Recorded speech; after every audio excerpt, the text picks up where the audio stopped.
Welcome to Geeks and Grounds, a monthly game club where we play games and brew conversation together. I hope Ooh, we're giving off hearts to everyone. We're nearing hearts. the end of the year. This is the second to last podcast episode for 2023. I cannot believe, yeah, I know. It's been A one whole full year, year of Geeks and Grounds. a full year of Geeks and Grounds. It's kind of incredible. But I'm here as one of your hosts, Jenny Wyndham, and we've got I'm Joel Thomas. Joel Thomas. And we're here to talk about not only the game that we are playing this month, Jusant, but we're going to be talking about what our games of the year are. That is such an Mm-hmm. awkward statement. Our favorite titles of the year, as Love well it. as what we've been playing as we do every week. For folks who are new here, welcome. And if you are a returning Café connoisseur, we hope that you've been enjoying this series so far. That's pretty cool. It's kind of Yes. incredible, honestly. We've really appreciated, like, as people have been talking about their games of the year in the chat. So eager to see those continue to roll in as we make our way through December. Yes. And for folks who are new and maybe stumbled into this podcast, but are like, wait, there's a community, people are chatting about stuff. Yes, we have a Discord and we also have a newsletter. And the newsletter is sort of the central hub for information for what we're playing and sort of the things that we're considering as we play. And you can find the newsletter and the Discord link all at geeksandgrounds.com. So you can head over there. So what we like to kick off with is our pastry case every week. It's our grab bag of Mhm. topics, both from the industry as well as things that we're generally excited about playing, watching, reading, and listening. Uh, you mentioned game of the year as well, Joel. We were talking. Gotti. We got our Gottis. That was a question in the newsletter a couple weeks ago, but you were in Japan. And so we did not Mm-hmm. have the chance to talk about it. And I did not want to Mm-hmm. miss the opportunity to dive into some of your favorites that you've played this year, whether they were, Geeks and Grounds titles or not. So I was wondering if you wanted to Mm-hmm. kick off and like give us a taste of what some of if you had to create a sampler, maybe like a little coffee pack Ooh. of titles, what would your top Like, selections be? my gaudy charcuterie board. What would Yes. be okay? Yeah. I On like it. my charcuterie board for game of the year, we would have where the meats and crackers are probably Baldur's Gate 3. I mean, you guys who've been listening for a bit, you know that I've been crushing through this game, crushing through in that I'm playing it a lot of time, not crushing through in terms of like completion of plot. Maybe over the holidays break here, I'll actually finish one complete playthrough, but Mhm. definitely the meat and crackers for me are going to be Baldur's Gate 3. I was actually thinking about our conversation last week with the Game Awards and like the Yeah. indie category and like how do you define that? And I was thinking like I think we should do something around like studio size or something along those lines. But Uh-huh. I was also thinking about gameplay time, like the Oh, game for me. So interesting. like maybe the what's like the fruit jam of the charcuterie board, like it's just a little Mhm. bit, you can put it on anything, but it's just like it's not a main thing, but it's there. Yeah. um I am really torn actually between two Geeks and Grounds games. I am torn between Venba and Slay the Princess, which Yeah. if it weren't for you, Jenny, I don't know that I ever would have stumbled across these. If it weren't for Geeks and Grounds, I wouldn't have had like such a rich deep dive conversation about it.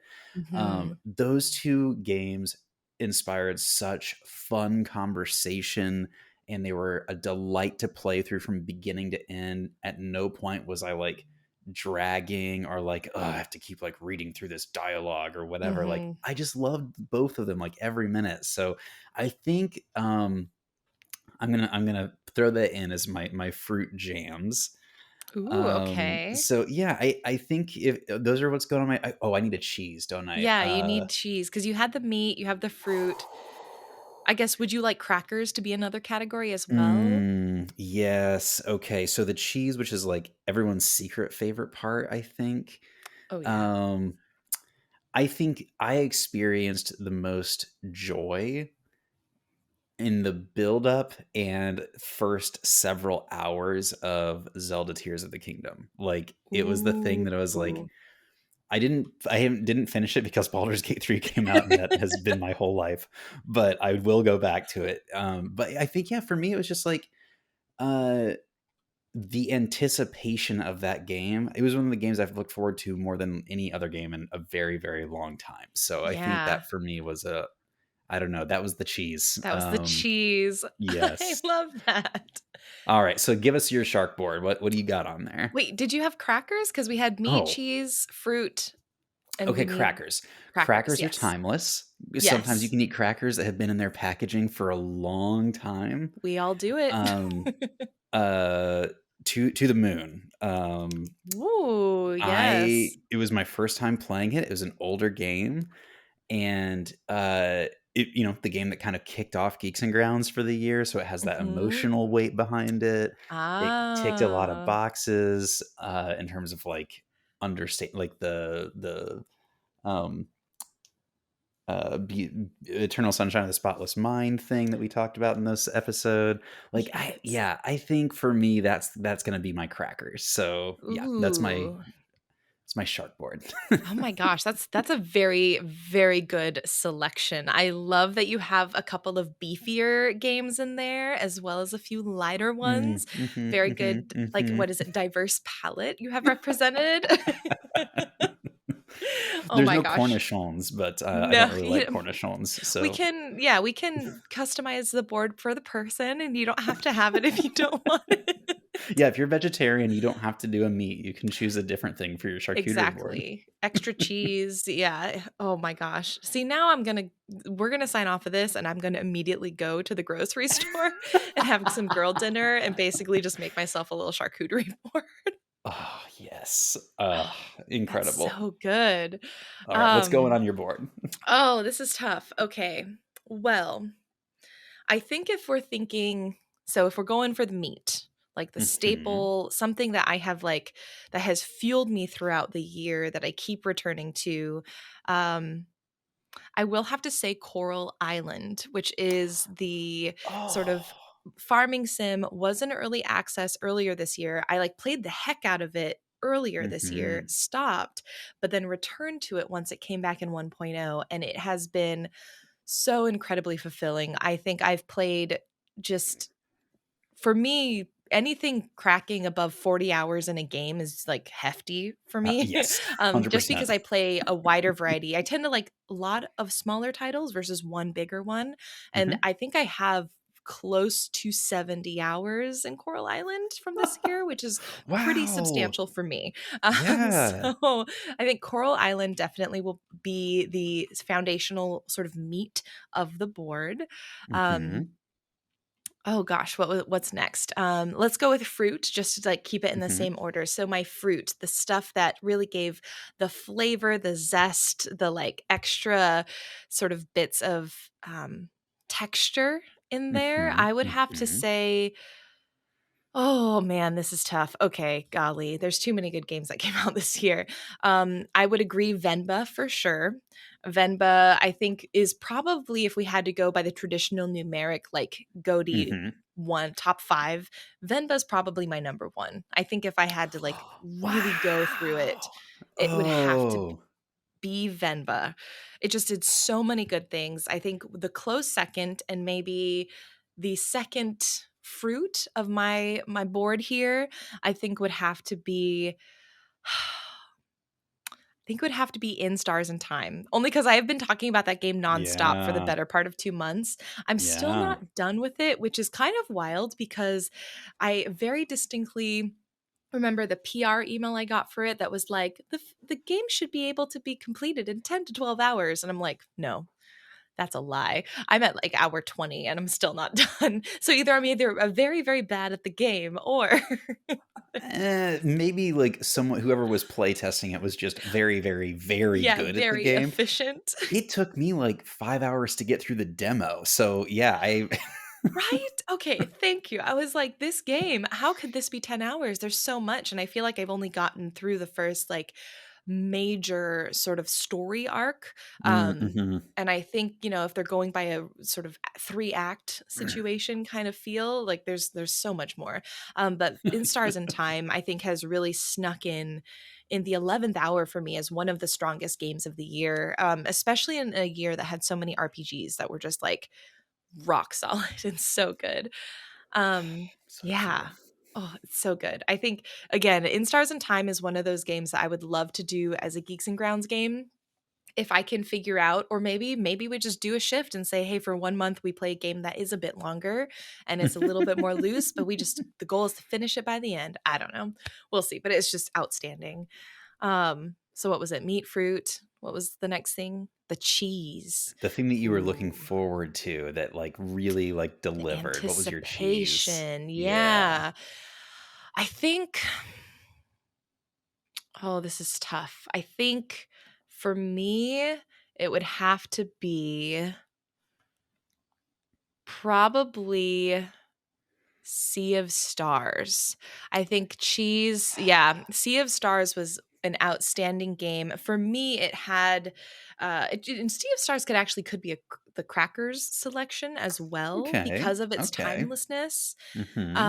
But I think for Sea of Stars, I was just really looking forward to the ways that they were going to reimagine one of my favorite genres, one of my favorite types of titles, and sort of periods of gaming. And like a good, like sharp cheddar cheese, I think you bit into it and it was good. And the finish just like, it was just like perfection sort of all the way through for me. Oh. So I think Sea of Stars is my cheese. Oh, that's so good. I think Sea of Stars is maybe like my um what's the it's my dark chocolate. It's the thing that I always think I'm gonna come back Ooh, to, but I yeah. missed. Like I missed it on my first round. So like it looks totally up my alley. I'm definitely coming back for that dark chocolate, but I didn't have it on my first round. So yeah, it's definitely getting up there Oh, for me. I love that. Oh my gosh. Okay, I'm gonna add it to your list. I'm updating our show notes as we speak.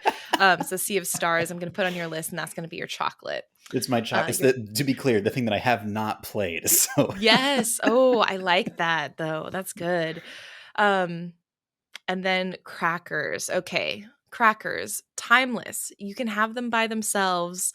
They don't really ever go bad. I think they're very underrated because they are also like the foundation. Like for me, if you have too much meat and cheese with no crackers, it's hmm just like hmm there's nothing, the substance isn't complete? yeah, And I think totally. for me, this is a G&G title. Cosmic Wheel Sisterhood is my crackers. I think. Oh, Yes. I'm going I to go with can't that. believe I missed Cosmic Wheel. That's such a great call out. Oh. Because that game, I think that game that could have been meat or cheese as well, but it is such hmm a strong, like, it has the fantasy, it has the humor and the little fun mechanic with the tarot cards, but then the underlying like foundation of the game is so structurally narratively sound and has so much to dig into. I think it allowed for a really cool framework to also look at every game we played afterwards, and even looking back at some of the games, I started thinking about how it related to what we played with Cosmic Wheel and just how it connects back. Mm. It was just such a good game, and it's a good matchup with a lot of other titles. And I'm gonna let's add a little seasoning to that, Ooh, yes. because as we had our monthly hangout that we do in our Discord with our community, we learned about just kind of how different some of the experiences were. Like, obviously, we heard differences Mhm. between the two of us and our experience, but as the community started talking about the things that they got to see and do in the game, it sounded like, wow, this game has covered so much ground. So I'm going to add to your cracker comment because sometimes you get like the Ah. rosemary crackers, sometimes you get the thyme crackers. Yes, So like yeah. it's You have the crackers, but wheat it's so many, crispies. yes, so many different types of crackers that they're all crackers. That's Cosmic Wheel. I love that. That's It's great. so good. Yeah, so that's definitely part of my charcuterie board, and then I guess, dark chocolate, so that was the thing that I had kind of missed and need to come back to because it's the thing we hmm overlook. That's a hmm great category. Um, I think my dark chocolate for the year even though I technically did start it already, I think Baldur's Gate 3 is my dark chocolate.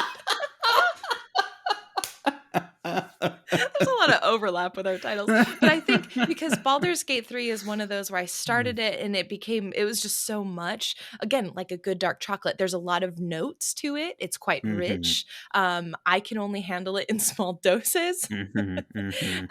But I appreciate it for what it is, and I think it's outstanding, and I do want more. I just know that I have to take it in small bites. Again, just like a piece of good dark chocolate. Wow, you even added layers to the metaphor. That's so Yeah, good. yeah, there we it's almost like we totally planned this ahead of time. We did not, everyone. This We did this was not. totally improvised. But definitely get in the comments. Tell us about your charcuterie board games of the year. We'd love to Yeah, hear about it. so good. I'm almost tempted in this week's newsletter to ask that just because it's such a fresh take on like game of the year. Like why would you it's just nice. I like this. It's a good idea. So So maybe I good. will have that be the reflection question just cuz I'm personally curious and it's fun to read the answers. This is not directly connected, but since you Yes. mentioned the Baldur's Gate 3 and like the dark, like people who missed it and are maybe coming back, Mhm. the Mhm. last week I have been watching so many SpiderMan Bros play Baldur's Gate for the first time online. I don't know Wow, if you've been yeah. seeing this, and it's like No. all of them are like, I mean, you have to like click and like move around like this. Like, I don't know, I don't really love this. And then it's like the first time they win a battle, or like there's a dice roll and they like get a nat 20, they get so excited. And it's just like that dopamine hit is very It's real. yeah, it's honestly it sneaks up on you, and I think I have to admit, I think playing it on the Steam Deck is probably I set myself up for a Mm, higher learning curve than if I had maybe just gone in on the PC. that's definitely true. Yeah. I plug my Steam Deck into my monitor with my keyboard and mouse, Mhm. so I'm getting the PC experience through my Steam Deck. Oh, And so it's like smart. I played on my Steam Deck when we were traveling and it was fine, but it's a lot more work, and like the resource management is definitely more challenging than when you just Yeah. have your keyboard and mouse for sure. I just need to do what you did, get the hookup so I can do my Steam Deck on the TV and like have it, yeah, just like have it in bigger screen, be able to hook up my keyboard and mouse to it. Yeah, I just needed to do it. Do you have any? So I think this is a solid, this may have to become our tradition. Instead of like Mm, GOTY categories, we're going to have to create the charcuterie board for Geeks and Grounds every year. Do you have any honorable mentions that maybe aren't on the charcuterie board, but maybe are like mm. snacks for later, things that you'd still have in the pantry? Well, the fact that you use snacks is ironic because it was a real challenge for me not to say bug I snacks. know. Oh, Um, because I just like that was a joyful gaming experience. Like I yeah. laughed a ton. I was intrigued by the mystery. I love digging into the lore and people in the community. So like it was hard for me not to put that on my charcuterie board this year. Hmm. But it was definitely a top game for me. Really fantastic experience. Yeah. I think my like honorable mention, sort of one the snacks left in the pantry but are ready to get pulled out, once we finish the board. Um, I think is Cassette Beasts. It's not one that we've really talked about Oh on here. yeah. I think it's probably one of the more underrated indie titles of the year. It came out, I think, kind of in this window where a bunch of other titles were coming out. It also came Hmm. out earlier in the year, so Hmm. I think recency bias doesn't do it any favors where people are Yeah. remembering like games they recently played. But Cassette Beasts made me fall in love with like monster catching Pokemon style games again. Oh, And I think it was so truly special to feel excited about that, like, gotta catch 'em all feeling. Um, in a yes. world that was really fun because it took elements of like fandoms with a retro, like 80s retro twist. And there was a Mm. story I found way more compelling than any of the Pokemon that I've ever played. So it just became like a more grown up, sort of matured experience. I guess that's a better word. Mhm. Matured experience of what Pokemon could be, and it was just like I loved every second of playing Cassette Beasts. So I think that's my like honorable mention for this year. Oh man, we did not talk about making this like a nonstop talk about games that we played this year episode, but if I were to make my own category that was like Yeah. best ending to a game that I played this year, Space Ooh. for the Unbound. Space for the Unbound, the Yes. Oh ending my of that gosh. game was one of the best endings of any game I've ever played. Like Yeah. satisfying, emotionally driving, like made you appreciate every minute leading up to it. Like I would put that as my like best ending to a game this year. I would 100% agree. I think Space for the Unbound for me, and again, I made a list and I think that one ended up in it's like between 2 and 3 depending on how the ending of In Stars and Time sticks because I haven't finished that game. Okay. Yeah. But at the moment it's number 2 because I don't know how the other one ends and like you said, A Space for the Unbound had the most emotional I think it gave me the same kind of, like, cry as Everything Everywhere All at Once did Oh, back in right. 20 was that 2023? Was that this year? 22. No, that was last 22, year. okay. Yeah. Back in 2022, when Everything Everywhere came out, I like, that just, like, impacted me to a level that I've never really felt in movies, and I think A Space for the Unbound for games did that for me. Mm, Um, yeah. Outstanding ending and writing, and I'm so excited to see whatever they do next. We're just gonna know it's a Geeks and Grounds title. We're playing it. 100%. Yes. Just spoiler alert. Yeah. Any other shout outs? Because this is our podcast. We can talk for We however can just long we want talk about about games that whatever we we love. want. Yeah, fight us about it. No, you know, there were a lot of games that I really wanted to play this year that I didn't get to. I really wanted to. I haven't even played the new Spider-Man yet. I have it. I haven't played the new Mm-hmm. Final Fantasy. I have it. Like, there are some big hitter games that came out this year that like I just didn't even make space for that would have historically been the games that I definitely prioritized. Yeah. I think this year, in part because the games we were doing for Geeks and Grounds were so scratching my gamer itch. Um, I think this has been a year of like shifting my own tastes a bit. Like it's Ooh. broken me out of some of the ruts that I've been in, and I think a big part of that is because Geeks and Grounds is putting me in a position to learn about and then play and experience games that I would not have otherwise. So, Mm-hmm. a pat on the So back to Jenny cool. Wyndham for Oh my gosh. facilitating the game selection of Geeks and Grounds. Oh, stop. No, that's super cool to hear. And honestly, I feel the same way because I think what's been really exciting is like starting this what the main goal is like, hey, as players of games, let's play more thoughtfully and intentionally and like really try to be present as we play. I think that's Hmm. like a big thing Hmm. because I found myself, as much as I joke about how I love Suika game and I do love that, it's like I can play that and not be present and not have any idea Yeah. where the time goes or like what I've gotten from Hmm. it. And sometimes that's fine, but I wanted something different. But I think not simply in the playing, but like the choosing of the games and thinking about why we should put time into something and like Wow. that for me just as sort of curating this has been really impactful too. And I hope that when folks, even when they got a taste of that when they were doing like the community votes and picking next year's games, I'm hoping that, even if you didn't get a chance this year because you also just joined, next year we're going to do it again because I think it was a really cool experience. And hopefully everyone also got a little taste of that, like, hey, I want to play this because, and I'm going to advocate for this game because I think we'll be able to get something cool out of it. Mm. So that's been Hmm. really fun for me this year. Yeah, and it'll be interesting with other people's voices informing our playlist for next year. Hmm. Again, kind of maybe giving you the opportunity to have something a bit more like what I experienced this year, where like Yeah. other people's taste and influence, just maybe stepping out of your box. I know that you've played way more games than I have, so many of the games on the list I know that you have already played.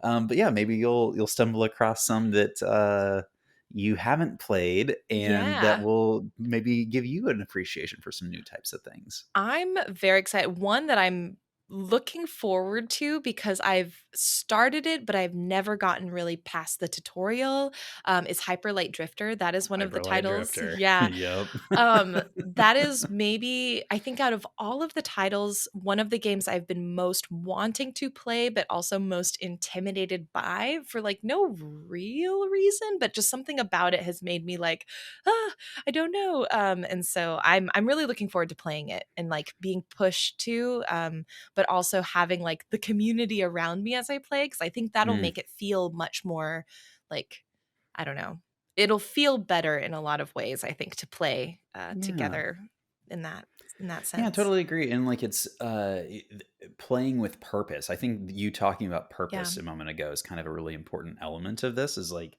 I'm not just playing this game because I'm looking for a challenge. I'm not just playing this game because I'm looking Mm, for entertainment. These are all great reasons to play games, but because we are setting the intention that we're trying to be thoughtful about what the game is communicating and how it's communicating that thing, um, I think it really has added a new appreciation for me for how I enjoy and ingest games, I suppose. yeah. Yay. And with that, with the playing with purpose, I'd love to transition into our last bit of the pastry case and seeing what are you Hmm. choosing to consume with your own purpose outside of Geeks and Grounds. Y'all, y'all, I don't know if you're going to be disappointed in me when I say this because I don't know what the reviews are going to be because this just came out. It dropped this last weekend. The live action Yu Yu Hakusho hit Netflix. And I haven't Oh. watched the anime since I was in college, but I remember really liking elements of it, the Mhm. dark turny, things like that. Um, I it's only 5 episodes and they consolidate like the Oh, wow. intro of the character and like learning about what it means to like live as a spirit detective or whatever with kind of the dark tournament storyline in a 5 episode miniseries. Wow. And the pacing is a little wild, but man, I haven't binged a show like this in so long. The first episode had me emotional, like I was just like so into it and it's fun. It's not as good as the One Piece live action in my Okay. opinion, but Mhm. yeah, it is probably in my it also could be the second best live action anime adaptation I've ever seen behind One Piece. Wow. So I really am enjoying it. It's been a lot of fun for me. So I mean I'm interested to see how other people are enjoying or not enjoying this show over the next few days. I really liked it. Ooh, I saw excuse me, the like the pop-up, like the show had come, Mhm. released on Netflix. I haven't Mhm. watched it yet because I was actually honestly waiting for your reaction. If you were like, "Nope, avoid at all costs, like, don't do it," I would have just been like, "Nope, I'm okay not even pretending it doesn't even exist." But now Mhm. that it's gotten the Joel Thomas stamp of approval, I'm very excited to hop in. Could you describe for folks who maybe don't know what Yu Yu Hakusho is, Yeah. what kind Uh of shenanigans It's ensue? so it's a so it's an anime from like the late 90s I want to say is when it came out. Mhm. And the story like in the first episode you're following this like hard boy teenager that might secretly be crusty pudding and has like a heart of gold. And in the opening sequence he dies and I won't tell you Mhm. how because that's part of the emotion behind it, but he dies.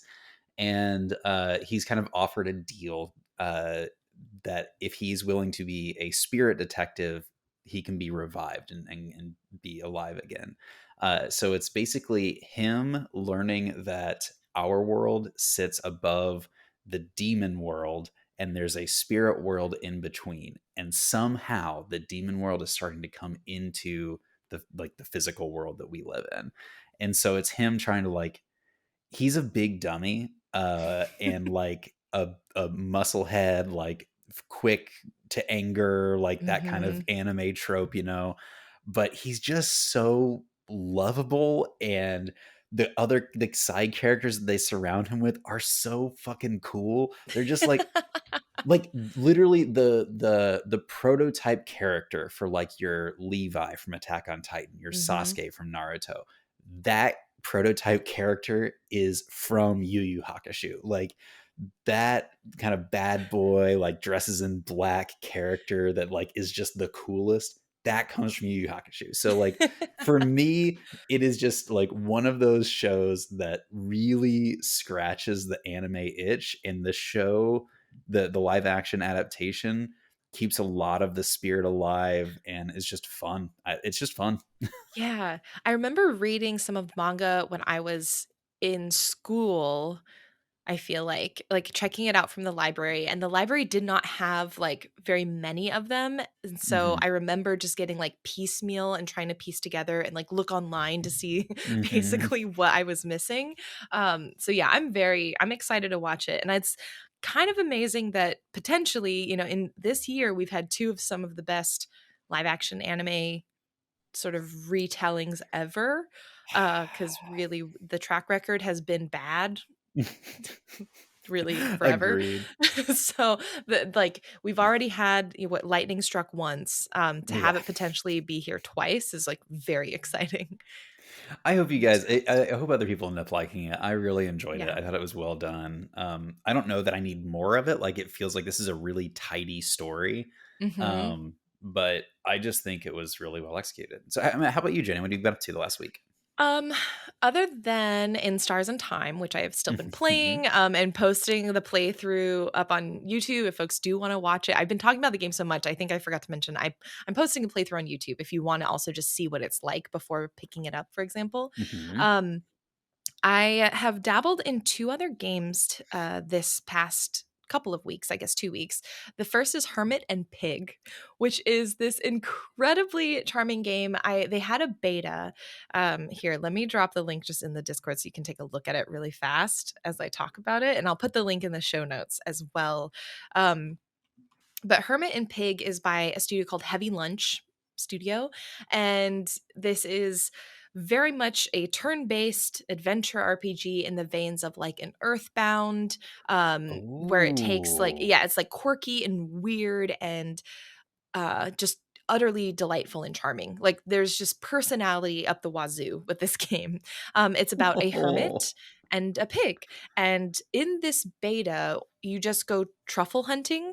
And of course, sort of a mystery starts to unravel itself as you're exploring the mountainside and delving deep. There's a sinister corporate plot that's going to be kind of coming out. And it didn't really go too far in the beta that I was a part of, but Mhm. um, basically, you get to just explore, collect mushrooms. I loved that at the beginning of the game, they had this like, remember, kids, don't eat mushrooms that you find. Like, be careful at the very beginning. And in addition to having turn based combat with like insects and critters, like you fight ants and flies by swatting them or stomping on them. You also have these like dialogue kind of battles, like encounters with other humans on the mountain. And Yeah. it's still in development. So there's still refinement, to be had. And there's feedback that I know I gave about some of the signaling that they did. But in these dialogue battles, it's like you're trying to figure out how to have the least awkward conversation with people that you meet on the mountainside. And they're all kind of awkward too. And so it was just, I just couldn't help but smile when playing this game. And it was just It really looks fun. so charming. Oh, it's great. And they don't have a demo out currently, but I'm hoping, and I think it's supposed to be coming in the next year or so. It says coming Mm. soon on their Steam page. So I imagine within like 2024, we're going to get it, especially because they're doing beta testing right now. Yeah. But just fun, weird, good time. I'm very excited to see just what else happens with this game. Can I just like, because people we're sometimes an audio medium here, Hmm. the characters Hermit and Pig look so freaking adorable. Hermit looks like this old man with like a, like, think of like Don't Let the Pigeon Drive the Bus style artwork if you are familiar with that Yes. children's book. Yeah. It's like you have an old man with like white glasses and a yellow beanie, and then a really cute pig with white glasses and a yellow beanie, and it's just like, what? This looks so cute. Yeah, Ugh. I'm very excited. Genuinely may be a Geeks and Grounds contender at some point, sort of depending on how they delve in. And talking with the devs, they're also wonderful people, and I'm a big fan of also hyping up the work of wonderful people. So yeah, just keep an eye out for that one. The other game that I played, which does have a demo available, if anyone wants to try it, it's on Steam. It's called Bugaboo Pocket by I think you pronounce it Elytra Games. This is basically a narrative Tamagotchi like. You have it's a virtual pet game, so you are this scientist that that is living in this cabin doing research on bugs, particularly in an forest environment that previously had this massive forest fire that went through it.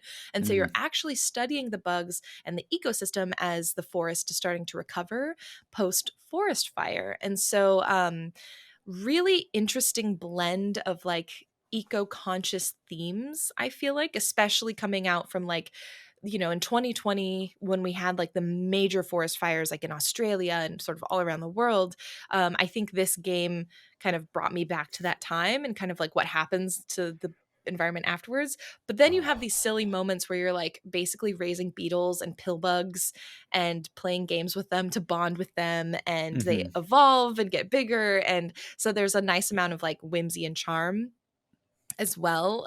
So yeah, I enjoyed the demo. I wasn't sure if I would because I'm like, the bugs are really realistic. And I'm not usually a fan, but you get to like put them in hats and it's pixel art, so it's still very cute even in their Yeah, realism. it is very cute.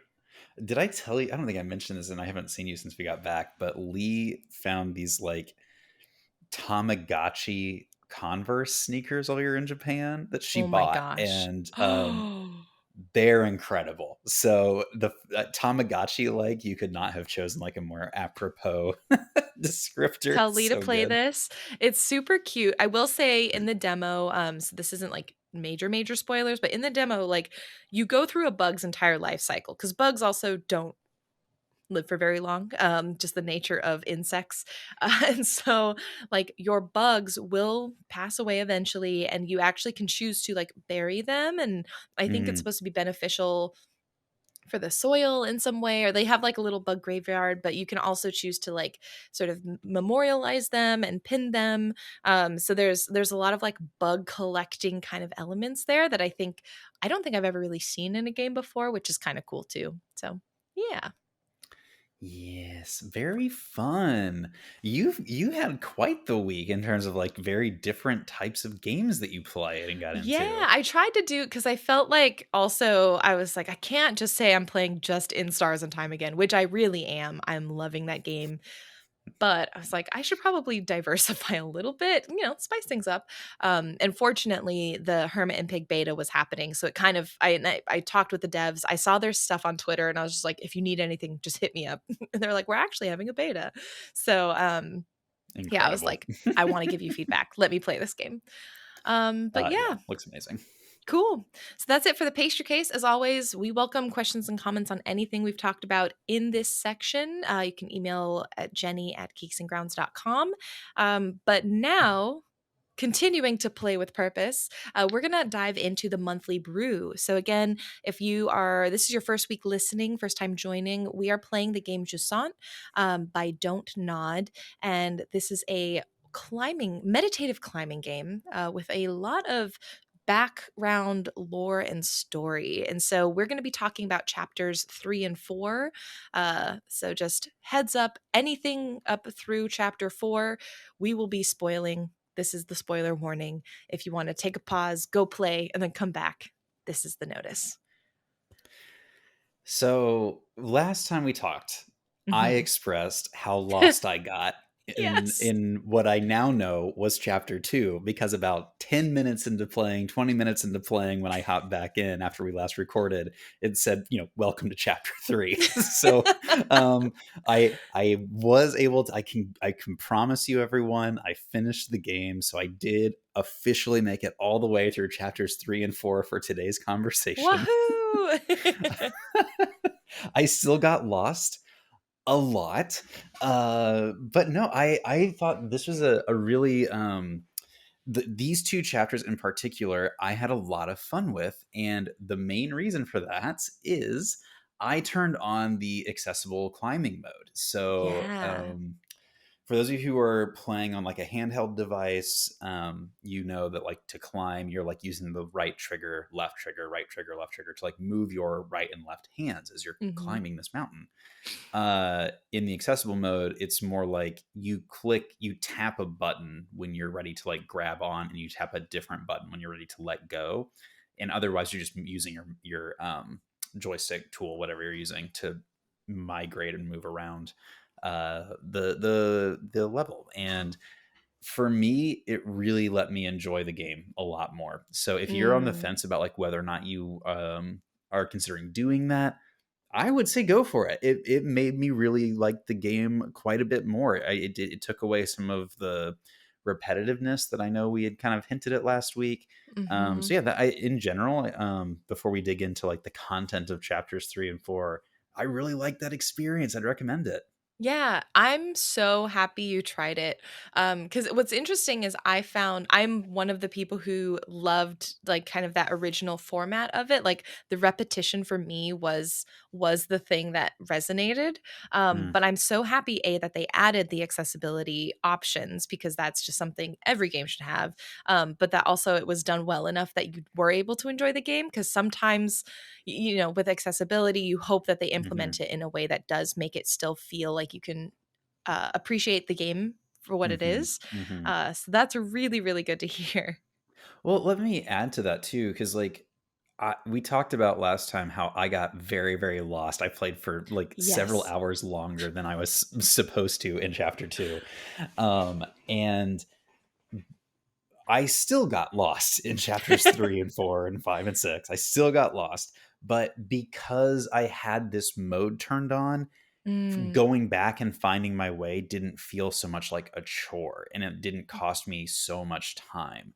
So mhm. another like reason that if you're thinking about it to maybe try it out is if you like me had a really hard time figuring out where you were supposed to go at any given time, it helped with that as well. Yeah. I'm curious with this game because um like the aim of the game is essentially to climb up. And Mhm, but mhm, there is a lot to explore like I guess horizontally mhm. in terms of in any given space there are so many notes and shells and like whatever the spinny things that you get to turn there's so many of those like hidden. Did you find it Mhm. encouraged you to explore more or did you kind of explore about the same amount, do you think? I think I explored less technically Oh yeah. because I was still losing time to getting lost. Eventually, once actually last week, Jenny mentioned that if you are going up, you're going the right way for like the mainline story. Yes. With that advice in mind, there were I can think of like 4 or 5 points where I made the conscious decision where I was like, okay, if I look left, I can see a narrow ledge here. Like I can follow that, and it's probably going to take me to a note or a Mhm. fresco or a spinny thing.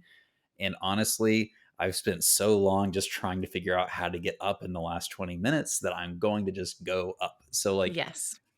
for me, having the accessibility mode turned on really just made it so that I could enjoy the mainline story game.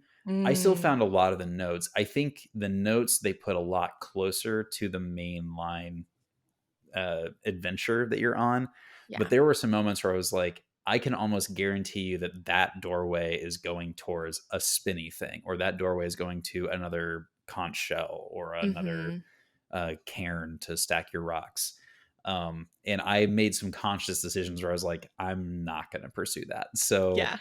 but I also think like if I had gotten lost and like continued to spend time in some of those minutia points, I don't know that I would have been able to enjoy the game the way that I have. So, Mhm. yeah, I don't know, a bit of a balance there. Yeah. No, I think that's really cool to hear. And again, it's like there's no point in finding the notes if you're not having a good time to Right. appreciate them, Yeah. right? Yeah. Yeah. So Hmm. that's really cool. So in chapter 3, which is Yes. titled Solstice, we get a new mechanic introduced pretty much from the jump. As soon as the chapter 3 like little card comes up, you walk I think forward on this ledge, and there's a plant, and you immediately learn that the sun is just blazing hot on this side of the tower essentially. And Mhm. now, instead of having all the time in the world, because of the exposure to heat, your stamina will deplete more quickly in sunny spots, and plants that you were able to grow will start to wither and fall away. So now time becomes Mhm. a bit more of the essence. Um, what did you think about this additional mechanic? Um, it was this mechanic that, specifically the way plants disappear as you like, so you hit a button and like a little blue bubble like irradiates from your person, Mhm. and that causes plants to grow. And so if you're in the high sun areas, you hit the button, plants grow, and they immediately start to wither, and so you lose your handholds really quickly. Yeah. Um, I that was the reason that I turned the full accessibility mode on. Um, Mhm. the plants start disappearing on me. I'm doing the like right left trigger thing, and it's like I see exactly the path that I'm supposed to go down, but because I can't like move my fingers fast enough, I can't make it Mhm. across the jaunt. And so I was like, you know what, I'm just going to try this out, and I did, and it was like, okay, it was still challenging. It did not take away the challenge of like getting across in time before the plants withered away. But it made it like it was at my challenge level as opposed to my Yeah. frustration level. Yes. Oh, that's a good way to put it. I love that. Now, so how about you? How was that experience for you? Like dealing with the stamina, losing the plants. What was that like for you? Uh, I really loved it personally. I think Hmm. by that point in time, for me, I was looking for ways to make the climbing a little bit more engaging. Because by the first two chapters, you kind of have been doing the same thing over and over Hmm. again, Yeah. which feels great. But I was like, okay, if we have however many hours of just this, I don't know if I'm gonna stick with it. Totally. But the addition of this element, having the challenge of trying to get through a specific spot a little bit more quickly, a Hmm. little bit more efficiently, made me feel re-engaged again. So it was like it was just one switch, and that's what I love too. They didn't try to throw like, oh, here's like 5 or 6 different things we have to pay Right. attention to right now. The main thing was like, oh, you now have to do this a bit faster, because we already had like the little moving pill bug rock things a Right. little bit Yeah. earlier in the game. I think we start seeing them come in more into realization here, in Hmm. combination with the heat and everything. But I think just that added element of focus was really really fun and engaging for me, on the climbing stints in particular. um yeah, but Did that they really is the also oh, was this also when they started making it? I feel like you had to start swinging a lot more in this part of the game. And so it yes. was like swing to the plant bulb, light it up blue so that it will grow, swing back, and then swing toward the plant again and grabbing Mhm. it. And I thought the timing elements of that were really fun because it's like Yes. you have to hit it on like kind of your swing back so that you aren't gone from those plants for too long before they wither. I don't know. I thought that was a really fun game. Yeah, I agree. I think there was one section in chapter 2, which is the first major swinging section with the windmill. I don't know if Hmm. you had a hard time with that one. Yeah. That was maybe the single most frustrating section in the entire game for me, because I could not figure out the swing and like figure any of the momentum out. And then I kind of chanced upon the solution, and I was like, I'm never going back. I'm just we're gonna only go forward from here. Hmm. Um, but this is where it started sinking in for me, and I think chapter 3 in particular is when I really started getting a hang of using, like, the little pittons, the, like, markers that you can put in, Yeah. and using Right. those to your advantage and not just, like, Hmm. kind of getting to the top as quickly as you can, but using those so that you can swing around, maybe explore a little bit more on some of the Yeah. alcoves, and then, like, finding some of the more interesting ways to climb up, which was cool. Like, in a lot of the cases, I felt excited that there were probably multiple ways that a player could do things versus Hmm. like, Hmm. oh, there's only one way to solve this. Like, you could use momentum, you could just try straight climbing. Like, there were a lot of solutions to these puzzles, I think, or like Yeah. more than just one. And that as a player for me gets me excited and happy to try games. I totally agree with that. I think that it was like they introduced enough. You had enough like mechanics as an individual character that you could leverage. That it was clear like, oh, some of these puzzles like are solvable, and there are many ways that you can do it. Which I got to imagine like as a developer it has to be kind of rewarding, like to be able to Hmm. create a puzzle like that where it's like there are multiple ways these pieces fit together to get to that end picture. I thought that Hmm. was really satisfying. I agree. Swinging to the windmill was a challenge. I actually think the reason it was a challenge for me was because of the camera angles. Like, I couldn't get Yeah. my camera to line up with the angle I was swinging. And it was like, I know logically that I know what the angle is that I need to swing in to get on this windmill, Hmm. but because of the camera angle, get I couldn't get both the camera angle and the swing angle aligned Yeah. correctly. So I Yep. don't know if you had any issues with camera angles as you were going through. Yeah, I think there were a couple points in the game. For the most part, I felt like the camera was pretty agreeable. Hmm. And I think Yeah. I wasn't fighting it too much. But yeah, the windmill, you're right. Definitely was a point in which I felt like I was fighting the camera as I was also trying to like get the angle and momentum to swing. And it just felt like I was fighting my controller a little bit at that point in time. Yeah. So yeah, that's a good shout. That's a good point. I wonder, like, it seemed like there were a few specific points where the camera would really lock in. And it was Hmm. like it was the game telling you this is where you have to go from here. And Hmm. I would say like 8 out of 10 times I liked it. I thought it was Yeah. helpful. And then 2 out of 10 times I was like, this is this is killing me. Yeah. Yeah, I think that's pretty much my experience too, where for the most part it was fine. Um, but yeah, there were a couple of points where I'm like, I feel like I'm really wrestling here. I'm Hmm. really, really like trying to climb and the camera is stopping me from really maximizing my like climbing Yeah. potential at this point. Yeah. I guess So anything else on the within mechanics that you wanted to No, dive yeah, into? I think the mechanics. I think we feel relatively well explored here. Yeah. I actually didn't find the stamina meter dissipation, like that increase of stamina, like that No. didn't really feel like it really confounded, but it did add to my urgency. So it Yeah. was like that's what you want, I think, is to make your players feel the urgency without like making them feel miserable. So Yeah, well, yeah, and I what's think it was kinda a good nice balance. is there were a couple of moments, especially in this early chapter 3 when I was still sort of getting a sense of how far, like, what does a quarter of stamina represent? Like, how far does that actually Hmm. get me? Hmm. And in playing, I realized, A, as long as you're setting up your markers smartly, you're not gonna ever fall very far. Right.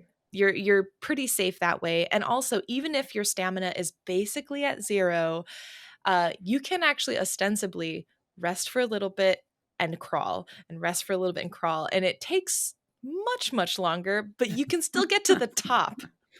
So Yes. I think True. it's kind of neat because I think there's this element of like non failure if you really want to play it like where your character is pushed to that limit. You still can't totally fail. You can still finish the game. Now, is it the most Hmm. fun to play if your character is at that level of stamina, like just inches away from, Hmm. needing to rest every 3 handholds? No, it's not fun Yeah. at all, but it's possible. So that's I Did thought that was interesting. Yeah, and you know what? And I think more common throughout the whole game, more common than running out of stamina for me was running out of rope space. Like I didn't set my pitons well or something, and so I Mhm. ran out of rope. That happened to me probably like 5 or 6 times, and I think I only ran out of stamina like a couple times. Yeah. So yeah, I don't know if that I ever happened to you. I ran out of stamina way more than I ran out of rope because I think I Oh, interesting. constantly yeah, because I constantly was like, "Oh, I bet you I have enough to just get to the top," and then yeah, more often than not, I did not have Oh. enough to get to the top, but then I would just place the marker and I would chill and rest, and then I'd kind of just, like, inch my way up I anyways. think this might be like a dredge scenario where like I was going back to harbor like every hour. I'd like, oh, I go and caught one fish and I'm back to harbor again to where it's safe.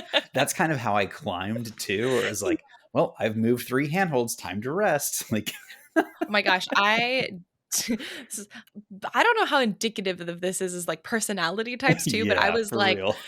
I did not rest unless I either had a marker explicitly where because they, especially in chapter 3, they start introducing like, okay, here's actually a rest point because this puzzle is too long for you to go all the way.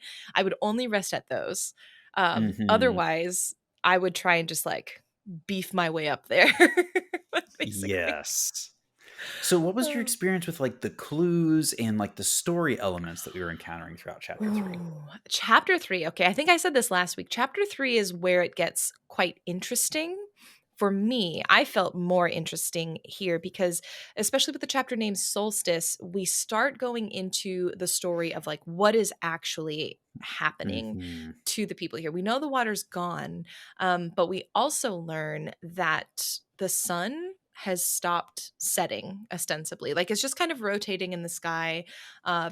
Thinking like Alaska, when you have the months of summer, Mhm. something has stopped where the sun is not rotating, and you imagine something's been impacting the moon as well because the moon is what draws tides away, but that's less explicitly said because there's notes, like there's a note on a storefront that's like closed, will open when the sun starts moving again. So we start seeing this like sort of more explicit explanation. We start to be able to piece together, okay, that's why they say how many sleeps versus day or night, because there's no day or night, because they always measure in sleeps. Oh, you're blowing my mind right now, like, I thought I understood what was going on, and now I'm realizing I did not understand what was going on, so I'm curious. Wait, so I guess what did you start to piece together in this part of the game, at least? Yeah, so chapter 3 was interesting because the tone of the notes begins to shift. It's a lot Yeah, less like, "Oh, I'm a person looking for adventure," and a lot more like, "Hey, our community, like, has to change yeah, because things can't stay the way they are." And I don't think in chapter 3, like you mentioned this, the store closed, like, well, it started when the I found that note and I remember just thinking like, oh, this is like just a sassy bakery owner or something who's like, I don't know, like I'm never opening again. And so like or something like that. I don't know. I did not interpret it that way. And now yeah. you're just like making me really understand um more of the astrological implications of what was happening, which I think I missed that, to be honest. Yeah. Oh, that's super interesting. Yeah, I think I'm trying to think of any other notes explicitly that talk about it. You kind of hear it in some of I'm blanking on her name, the expedition, the person who's on the expedition, but she talks a little bit about Not um Bianca. no, maybe it's Bianca, Okay. Bertha, Bianca. I think maybe Bianca. Bianca. Okay. It sounds very familiar. I'm so There bad was at definitely remembering names. Bianca, but she was usually writing to another person. I couldn't remember which one was Right, the but I think that adventurer. was she was writing about the expedition, and I think Right. she also touches on this too. But yeah, there's also I think what was really interesting to me, in addition to sort of that sense of urgency and like more of an overt recognition of like the plight that they're in, Mhm. um, Mhm. I think what was really interesting was how people started to problem solve for that. Earlier, like you said, we saw a lot of people being like, let's go and try to find the water. Let's just like move a little bit and see if we can go to the plains. Someone said there's an oasis with water over yonder. Um, People now, a lot of these folks are sticking around still, at least, Mhm. arguing with family members on whether or not they should stay or go, and starting to talk about the inequity that is happening as a result of people who are staying and like trying to salvage and maintain the water that they have. Like one of the really interesting notes to me was you find it on a place that I think used to be kind of a farm, and they talk about how like we small farms have to stick together and like share our water because like all the water's going to the big farms, and they're That's right. prioritizing the big farms, and I was just like, this is getting That's real. real, like this is getting quite intense. We also hear and start seeing a bit of like misinformation, which I thought was very interesting. Did you find the salt notes, like the ones Oh, that were like no. there were some flyers that are like salt your food today, like save your water for tomorrow. And it's like they're encouraging people to salt their food to try and like combat water not being available, but it's like, wait, that is literally the Wow. opposite thing you should do. I mean, yeah, should salt your food, but also like it's encouraging more salt, which then would probably encourage more water consumption because you're like trying Yeah. to drink more water for all Yeah. the sodium. Totally. So it's like all of this information that's like dubious, maybe, or maybe more short-sighted at the very least. Yeah, super interesting going through the notes in this section. You know what stood out to me from this section of the notes is you start learning a lot more about the creatures.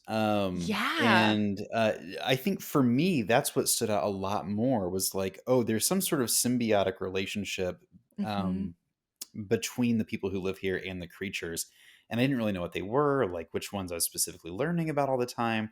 But it was one of those things where it was like, okay, so in chapter is it chapter 2 that the little blue guy gets on your shoulder and Yes. Yeah. Or okay. well, I think the that little ballast is with you since like chapter 1, but you only really notice them as a character in chapter 2.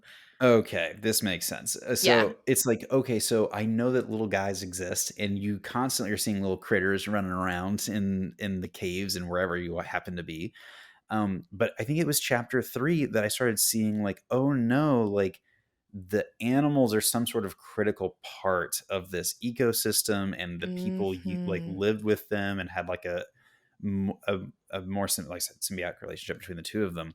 And it made me start looking at the little guy on my shoulder and be like, what's going on with him? Like, what is he part of Yeah. some other like more important species? And then I started thinking about like, well, for us to make these plants bloom, we have to have the little blue guy making a thing. So it's like, did the people Mhm. always need that, or do they only need that because of the disaster that happened?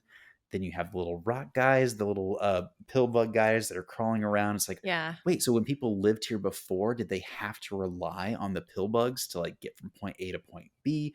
And so it just Mhm. like chapter 3, they start talking a bit about the animals, and then the end of chapter 3 you kind of free somehow, like one of the animals is like stuck right like in a Yeah. cave or something like that. Yeah, like a giant rock bug is basically stuck in a Yeah, cave.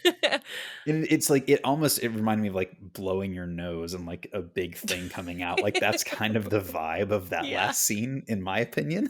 But it was like, oh, like maybe because we freed this it's going to help like restore some element of the ecosystem here. And so for me chapter 3 was like pay closer attention to the animals. That's kind of the big thing that I started taking away from the notes Yeah, as I was going through. I love that you pointed that out because I think more and more, and I think in chapter 3 and as we ease into chapter 4 too, we start seeing notes about the ballasts. Hmm. Did you catch those notes?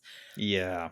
Okay, so yeah, and it's like you start seeing notes about the ballasts, and then if you are someone who is like going through finding like the little frescoes that glow and sort of the little towers that spin, you start to see more imagery that looks like either giant like turtle fish or whales that Hmm. are kind of Hmm. like just giant and working somehow, like you said, kind of like these other smaller critters in sort of the symbiotic relationship with the people of the tower.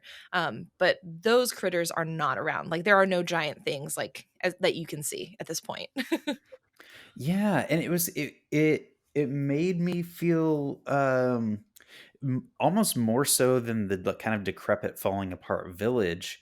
It was the absence of some of these creatures that made me feel like, oh man, like this world is just not as rich as it once Hmm. was. Like it used to Hmm. have a much more robust lifestyle or something. I don't know what the word is here, but like Yeah. it made me recognize the absence more so than anything else, I think. Hmm. Yeah, the ecosystem like has definitely taken a hit in Right. some way.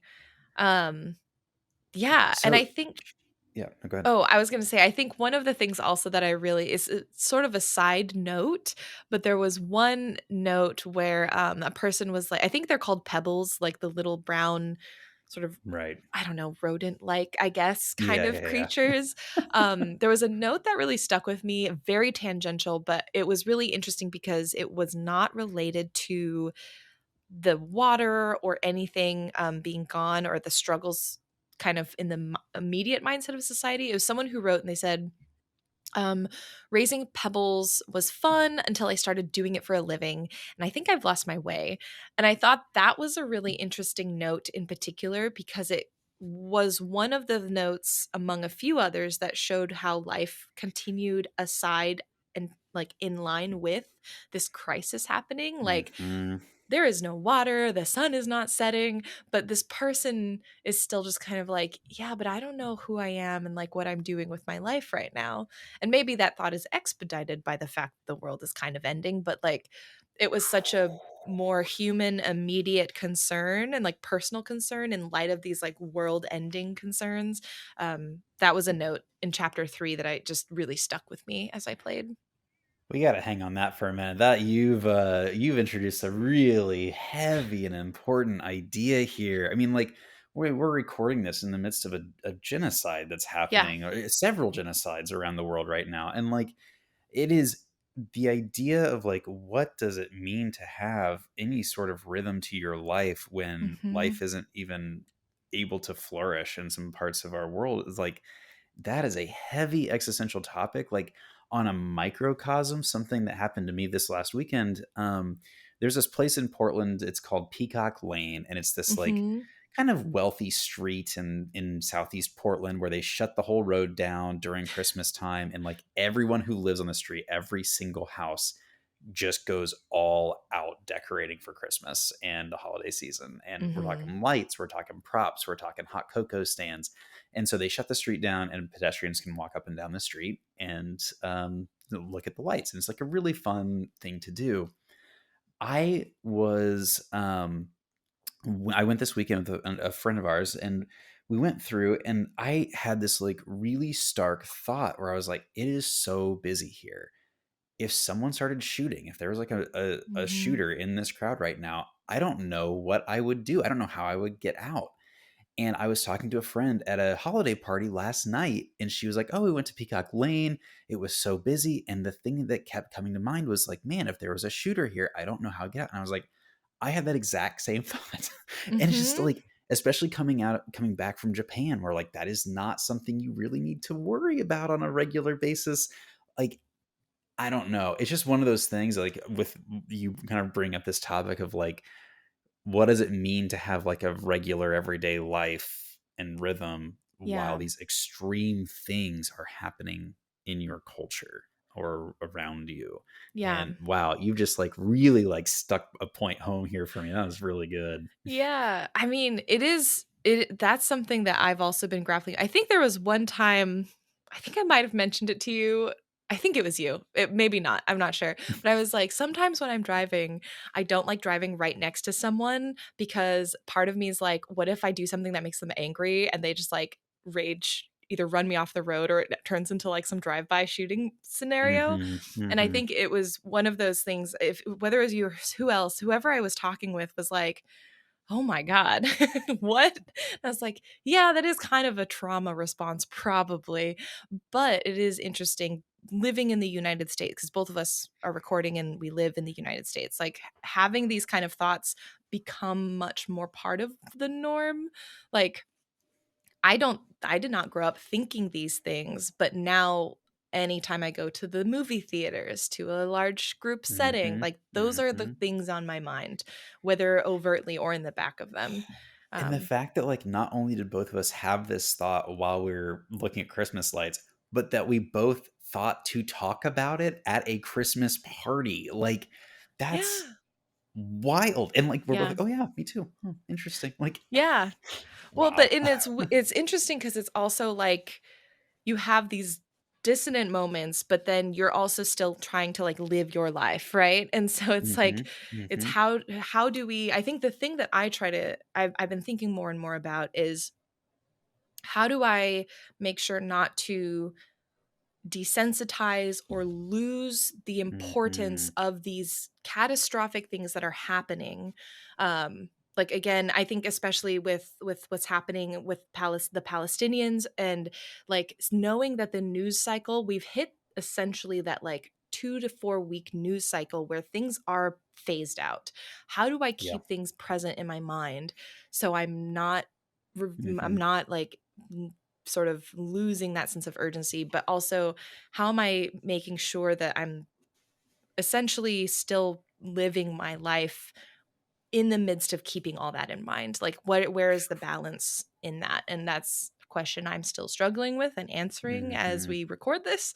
Um, but Yep. yeah, it's hard. And I think when we see the notes in Jusant, like you see some, like you get a taste of that, like people who are Yes. still finding love. I think one of my Hmm. favorite notes is you see people who are like, I don't know if we would have met had this not happened. And I'm really sad it happened, but like I found a person that I love, or the person who's going through their identity crisis, or someone who was like, I'm stealing food from the fridge, basically, or the kitchen, leaving a note in case you find this, but no one's here, but I'll leave a note anyways. Like these Oh, little things, just like, I think these are the notes that got me and made me feel I so totally agree. compelled. Yep. It kind Yeah. of like revealed the like humanity of this experience, Hmm. and what that means when you're dealing with crises. That was, Yeah. yeah, I totally agree. Yeah. It really stood out. Yeah. Um, so it is interesting. So we go to chapter 4 next, and chapter 4 is you're leaving the sun and you're going into the mountain and climbing inside of the mountain. And Yes. how gorgeous was this chapter? Like, This is the most beautiful chapter in the whole game.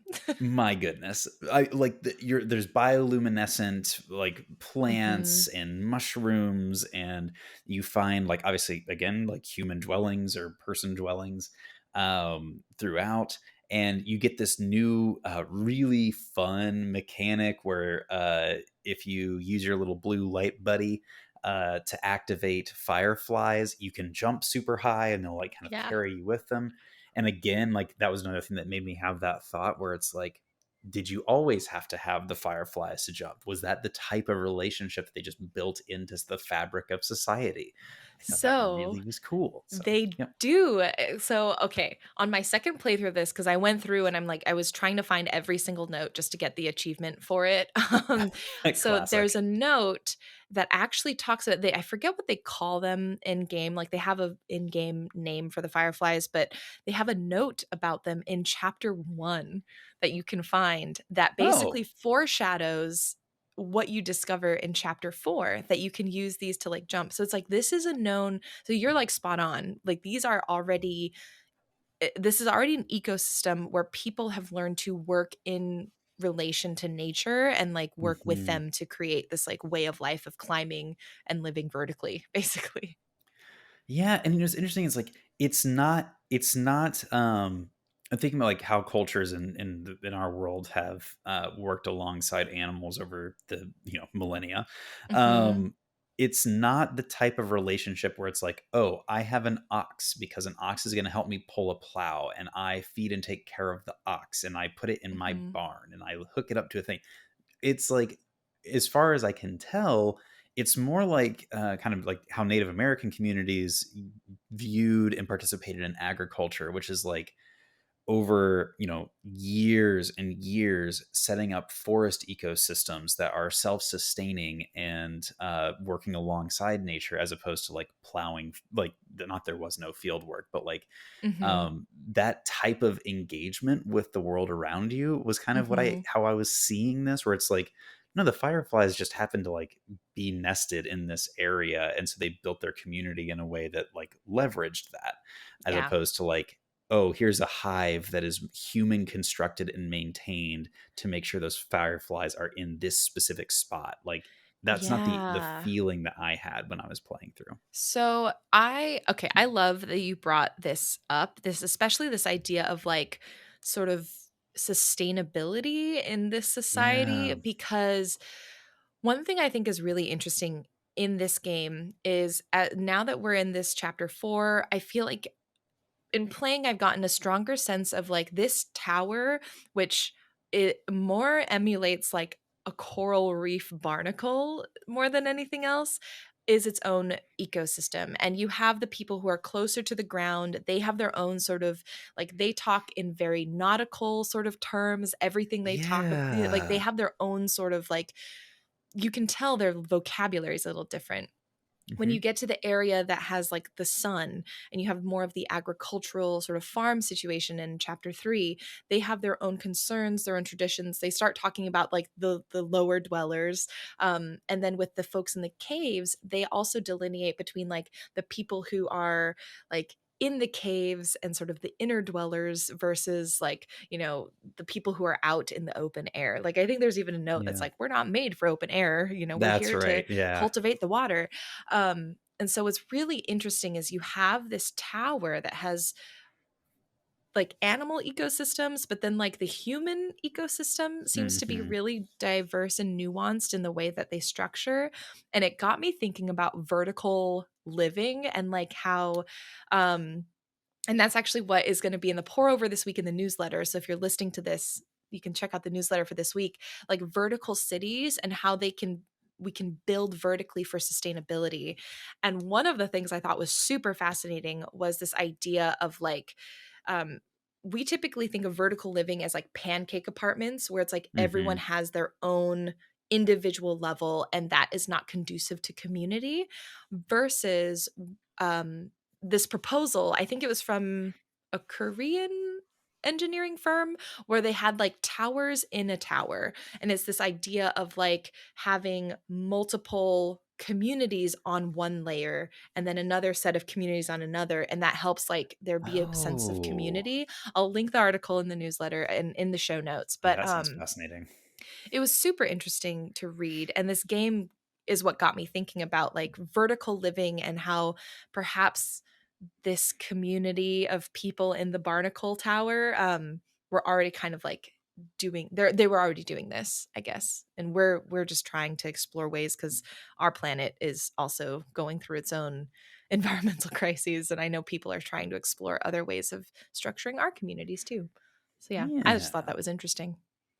Yeah, that's so interesting. It's funny. I This is not nearly to the same level, but I want to say it was Hong Kong. It Mhm. was either Hong Kong or Beijing. And I apologize for not knowing the difference in this scenario, but it was an architect that was describing this particular area of the city that has tons of like skywalks, sky bridges that like connect Mhm. buildings, and he was saying that like if you're trying to get to this other destination, number one, that's rare because so much of your life is within the kind of like tower that you happen to be living in or your Mhm. neighboring tower. And there are bridges at different levels.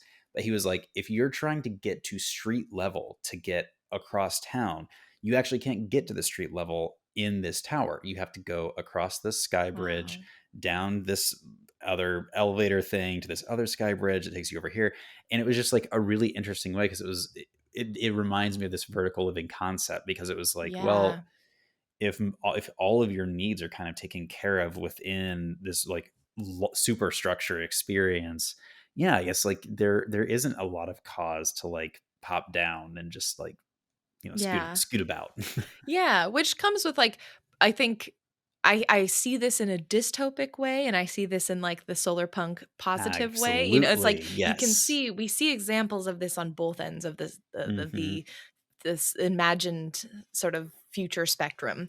Um so it's like who knows what we'll end up seeing in the future as we continue, but I think this idea especially in this game of this vertical community in this one tower, and I imagined like if this is just one tower barnacle in this giant ocean planet or what used to be maybe an ocean planet, Hmm. I'm sure there were other towers and other reefs, essentially barnacle reefs, with other Ooh. communities maybe similarly structured.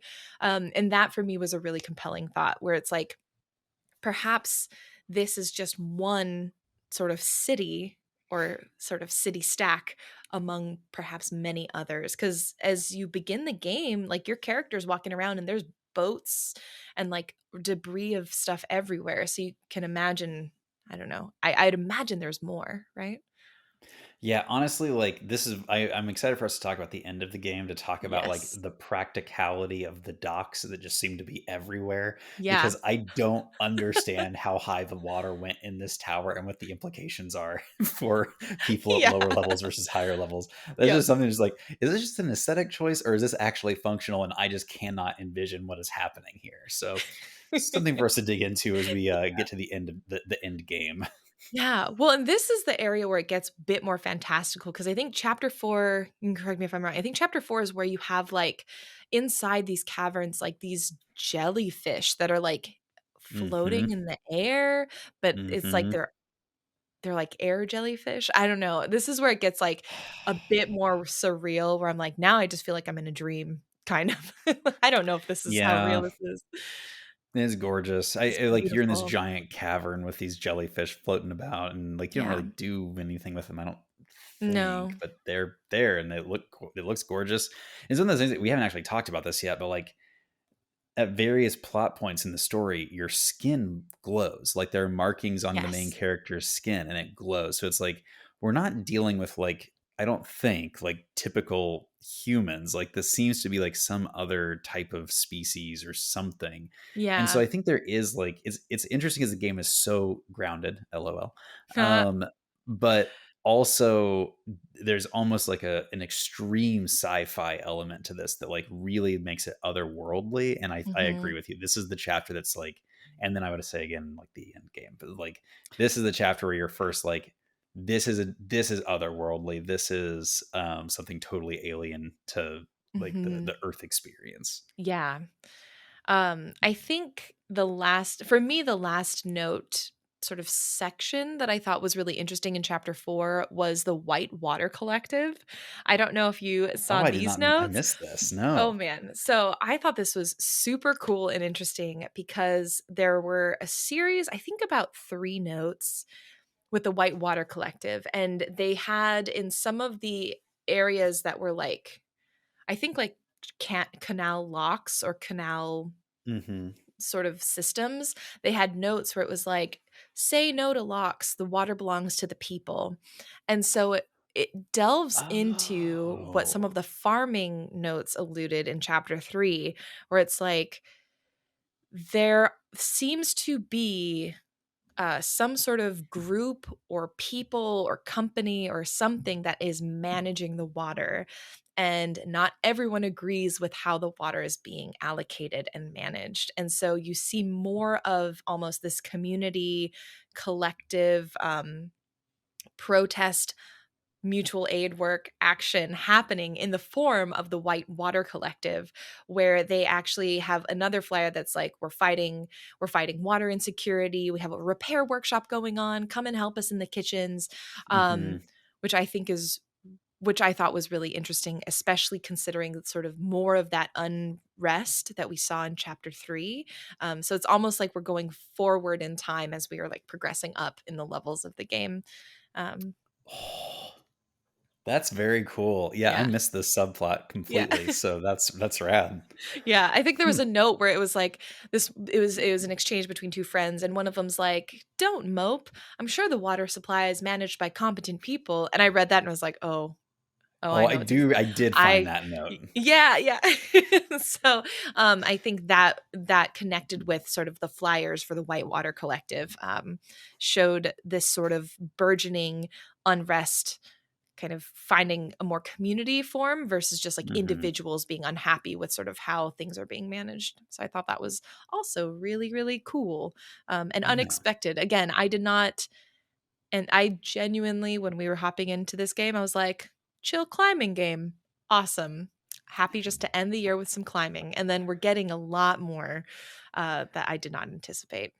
I Yeah. definitely think this is like a lesson for me, is that note-based story games have to be Mm, incredibly well architected for me to be able to fully dig into them. And I think we talked yeah. about this last time, like the Outer Wilds example versus this example. And like Mm-hmm. in Outer Wilds, it is imperative that you are understanding what's happening in order for you to progress through the game. Yes. And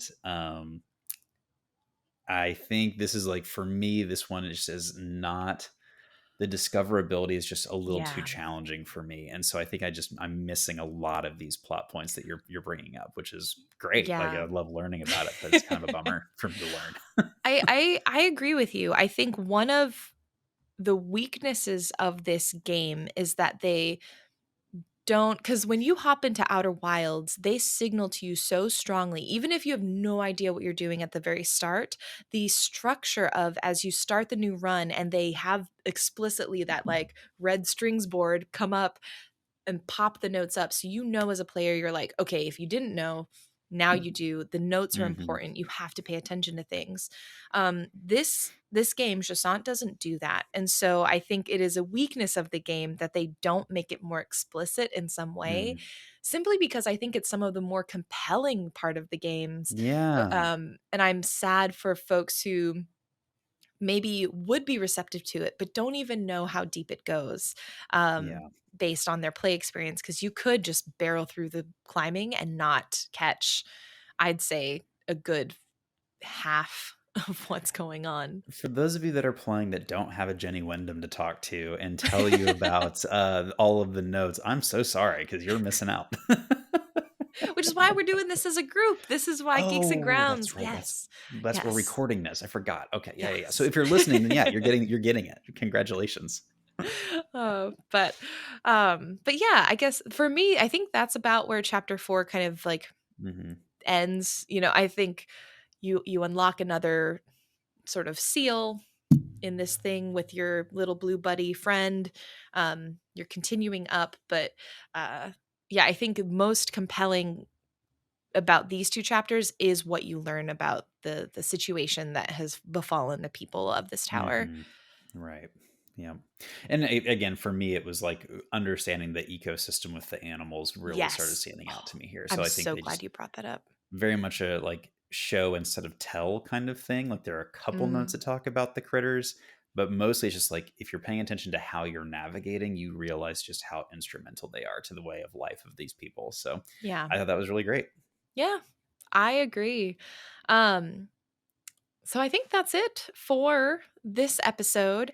Thank you for listening. If you would like to hang out with us and talk about the ending live, please do tune in to our Discord. Sign in on December 23rd at 3 p.m. Pacific time. Um, we're going to be discussing the ending of the game together, as well as just the game as a whole, everyone's experiences, coming together, sharing the knowledge, like learning from each other, just how we've all interpreted this game and some of the lore that we've gotten. And of course, if you aren't able to make it, that's okay. Next week's podcast, again, is the last one for the year, and we will be finishing and doing the full last two chapter spoiler cast of Jisan. Yes. Thank you so much for joining us. I was sick during our last hang, so I'm pumped to get to spend time with you all this Yeah. month.